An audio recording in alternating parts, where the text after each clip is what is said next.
நீ நந்தினியே பார்த்துட்டு இருந்ததா நந்தினி என்கிட்ட கம்ப்ளைண்ட் பண்றாங்களே, நீ அவங்கள பாத்தியா? ஆமா சார் பார்த்தேன். பாத்தீங்களா உங்ககிட்ட எவ்வளவு திமிரா பதில் இரு இரு சொல்றான். இருமா.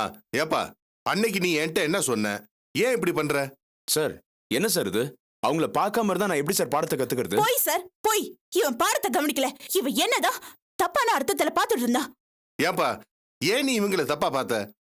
நான் மிஸ்பிஹேவ் பண்ணா என்ன சென்டர் விட்டு அனுப்பிச்சிருங்கன்னு நீ அன்னைக்கு சொன்ன இல்ல, ஏன் மறந்துட்டியா? சார் நீங்க சொன்னதையும் நான் மறக்கல, அவங்கள தப்பான கண்ணோட்டத்திலையும் நான் பார்க்கல. பார்த்தேன்னு சொல்றாங்களே, என்ன சார் பார்த்தேன்?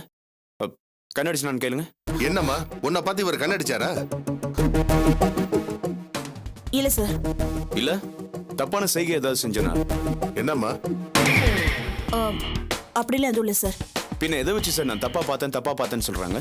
ஏமா அவர் தான் மிஸ்பிஹேவ் பண்ணலன்னு சொல்றாருல்ல, அப்புறம் எதுக்கா அவர் மேல கம்ப்ளைண்ட் பண்ற? ஆரம்பத்துல இருந்தே நீ அவரை தப்பான கண்ணோட்டத்துல தான் பாக்குற. அதனாலதான் அவர் என்ன பண்ணாலும் உனக்கு தப்பாவே தெரியுது.